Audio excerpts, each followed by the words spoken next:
Bonjour, c'est Salomé Richir-Aldeman de Stop Pauvreté. Bienvenue dans Bible Tunes, la Bible pour ton quotidien avec Dieu. Le texte pour aujourd'hui se trouve dans le livre de Michée. Michée 4, versets 1 à 5, que je lis dans la version Nouvelle Français Courant.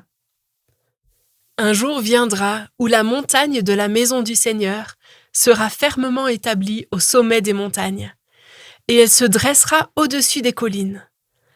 Alors des peuples afflueront vers elle, des foules nombreuses s'y rendront et diront « En route, montons à la montagne du Seigneur, à la maison du Dieu de Jacob.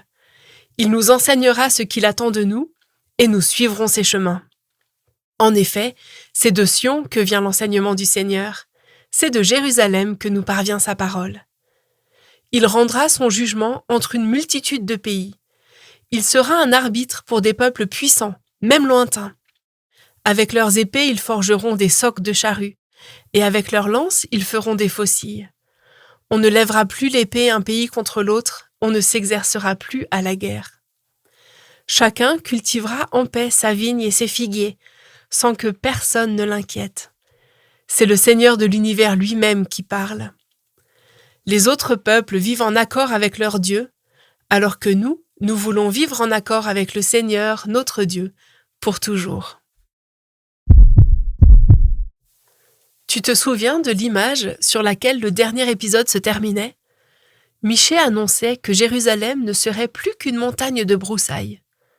Et là, tout à coup, comme une autre image en superposition, on voit apparaître une Jérusalem ressuscitée, florissante. Quand j'étais enfant, j'aimais trop ces cartes avec l'image qui changeait quand on bougeait la carte. Tu les as connues ? J'ai découvert en préparant cette émission que ça s'appelle des images lenticulaires. Ce sont des cartes dont la surface est un peu striée, sur laquelle il y a deux images différentes. Et il suffit de bouger un tout petit peu la carte pour voir autre chose. Michée nous propose quelque chose comme ça avec Jérusalem, avec une première image d'une montagne désertique pleine de ronces, et une deuxième image d'une montagne où Dieu gouverne, qui attire des multitudes. Une image de désolation, une image de restauration. Ici, Michée change de tactique. Il a passé du temps à pointer les différents dysfonctionnements à Jérusalem, et maintenant, il fait appel à l'imagination des gens qui l'écoutent. Pour cela, il utilise quelques vers qui semblent être un chant ou un poème, avec une imagerie forte. Cette promesse poétique de Michée décrit un futur impensable. Celles et ceux qui entendent cette promesse, tout comme j'imagine Michée qui la transmet, n'ont aucune idée de comment ils pourraient arriver à la réalité qui est dépeinte. Il n'y a pas de plan stratégique, pas de marche à suivre. La promesse surgit sans prévenir. Elle vient comme une interruption du présent. Et le tableau que décrit cette promesse est magnifique. Il vient toucher le cœur de ceux qui l'entendent, répondre à tes aspirations les plus profondes, la présence de Dieu, la paix, le repos. Cette promesse poétique, elle a une double fonction. La première, c'est qu'elle crée une bulle de liberté.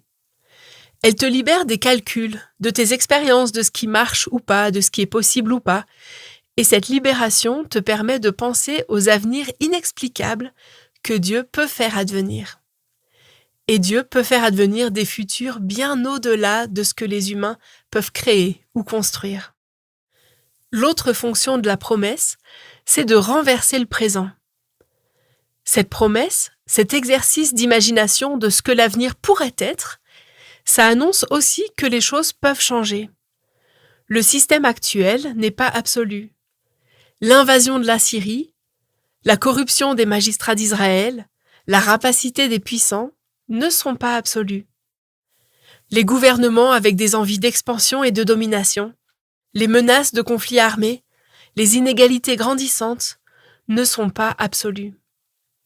Ni le roi d'Assyrie, ni les ogres dirigeants de Jérusalem, ni les présidents russes, américains ou chinois n'auront le dernier mot, et leurs puissances réunies ne pourront jamais contrôler toutes les forces à l'œuvre dans le monde. Cette promesse, elle te donne de l'espérance pour demain et un regard critique pour aujourd'hui. Et cette promesse, Michée l'articule autour de plusieurs images que je vais explorer avec toi.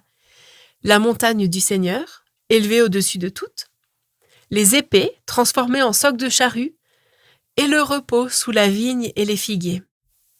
Remarque d'abord le thème de la colline, de la montagne. Quand la Bible parle de montagne, c'est pas juste une indication géographique. C'est une image qui a des profondes implications théologiques. Dans l'épisode 2, je t'avais dit que les sommets des collines étaient associés aux faux dieux, que c'étaient les lieux où le peuple construisait les autels aux idoles.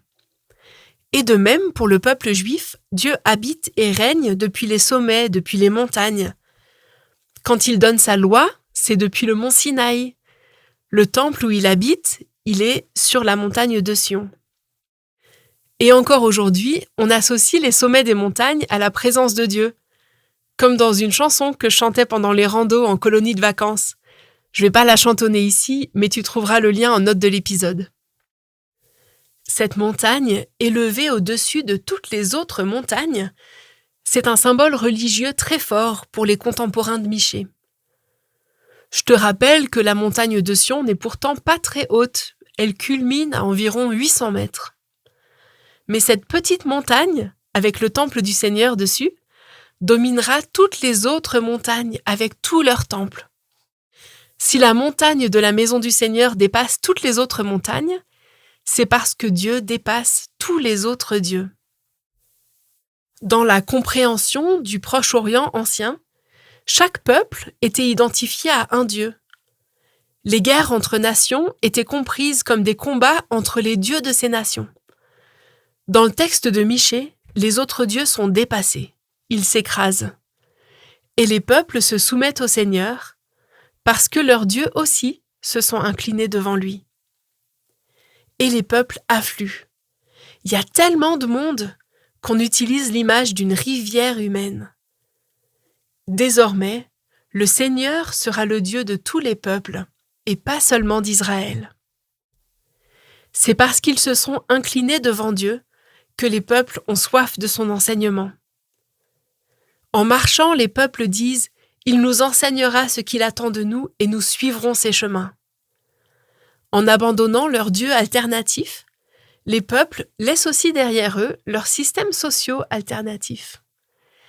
Et le système social que Dieu enseigne, il tient en deux images, des épées transformées en socs de charrue et le repos sous la vigne et le figuier. La promesse de Michée 4 articule deux visions. Une vision de paix politique, mondiale, avec leurs épées ils forgeront des socs de charrue, avec leurs lances, ils feront des faucilles, on ne lèvera plus l'épée un pays contre l'autre, on ne s'exercera plus à la guerre. Et une vision de paix intime, quotidienne. Chacun cultivera en paix sa vigne et ses figuiers, sans que personne ne l'inquiète. Dans la vision de paix mondiale, parce qu'ils suivent les chemins du Seigneur, tous les peuples transforment leurs armes en outils agricoles et arrêtent de s'exercer à la guerre. Même les peuples puissants sont concernés. C'est une promesse qui me touche particulièrement. À cette époque où les gouvernements français, suisses et belges font le contraire. Ils intensifient leurs efforts de guerre. Ils augmentent les budgets de l'armée en réduisant celui de la coopération internationale. En coopération internationale, la formation en agriculture a une place vraiment importante. Et si je me permettais, je dirais que mon gouvernement récupère les faucilles et les socs de charrue pour en faire des épées et des lances. Quant à la vision de paix intime, cultiver en paix sa vigne et ses figuiers, c'est l'espoir le plus fondamental d'Israël. On le retrouve dans plusieurs autres passages de la Bible. Cultiver en paix sa vigne et ses figuiers, c'est une expression qui parle de stabilité et d'hospitalité. Pour pouvoir bien cultiver la vigne et les figuiers, il fallait être sédentaire. Pouvoir garder sa terre, c'était du travail à long terme. À l'époque de Michée, les vignes et les figuiers étaient souvent plantés ensemble. Les figuiers servaient de tuteurs aux vignes. Et avec cette combinaison de vignes et de figuiers, les cultivateurs avaient de quoi bien manger et bien boire. Assez pour faire preuve d'hospitalité. Quelle promesse magnifique! d'abondance, de partage, d'hospitalité, où, au lieu de tuer et de détruire, on construit et on nourrit la vie. Je te parlais au début des images lenticulaires qui changent en fonction de notre perspective. Et j'aimerais t'inviter à faire ce petit exercice de prière cette semaine.